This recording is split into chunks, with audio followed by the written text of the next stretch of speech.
ఈ హింస అనేది లేకుండా నువ్వు మాంసాన్ని తినొచ్చు. అసలు ఇది ఎలా సాధ్యం అని చెప్పి మీకు డౌట్ వద్దు, నేను క్లియర్గా ఎక్స్ప్లెయిన్ చేస్తాను. కానీ నువ్వు ఎప్పుడు వెళ్ళి తెచ్చుకునే చికెన్ షాప్కి వెళ్లకుండా ఈసారి ల్యాబ్కి వెళ్ళి తెచ్చుకోవాలి. అది కూడా బోన్లెస్ మళ్ళీ. ఇప్పుడు కాదు, రాబోయే రోజుల్లో. ఎందుకంటే ఆఖరికి మాంసాన్ని కూడా ల్యాబ్లోనే తయారు చేస్తున్నారు. వాటిని ల్యాబ్ గ్రోన్ మీట్ అంటారు. ఇది ఎలా అంటే ఏదైనా ఒక జంతువు దగ్గర నుంచి లైవ్ సెల్స్ని తీసుకుని వాటి ద్వారా ల్యాబ్లో ఆర్టిఫిషియల్ మీట్ని తయారు చేస్తున్నారు. దీన్ని పండించిన మాంసాన్ని కూడా అంటారు. అదే పండించిన ధాన్యం అని ఎలాగంటారో పండించిన మాంసాన్ని కూడా అనొచ్చు. బాగుంది కదా. ఏ మేకని కానీ ఏ ఆవుని కానీ చంపాల్సిన అవసరం లేదు, దాని బ్లడ్ చూడాల్సిన అవసరం లేదు. అమెరికా, సింగపూర్, నెదర్లాండ్ ఈ దేశాల్లో ఈ ల్యాబ్ గ్రోన్ మీట్ ను వాడుతూనే ఉన్నారు.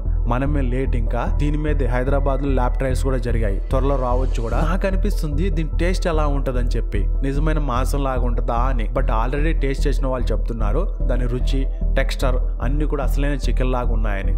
ఒక కోడిని కానీ మేకని కానీ పెంచామనుకోండి, అవి పెద్దవి అయ్యేదాకా ఆగాలి. అంటే చాలా టైం టేకింగ్ ప్రాసెస్. కానీ అదే ల్యాబ్ మీట్ అయితే చాలా స్పీడ్ గా సెల్స్ నుంచి మాంసం తయారైపోతుంది. బట్ ఇంకో బెనిఫిట్ ఏమిటంటే గ్రోత్ హార్మోన్స్ కానీ యాంటీబయాటిక్స్ కానీ ఇస్తారని చెప్పి భయం లేదు. అదే ఈ మధ్యన బాగా పుకార్లు అయిపోయాయి కదా, చికెన్ లో గ్రోత్ హార్మోన్ యాంటీబయాటిక్స్ కలుపుతున్నారని చెప్పి.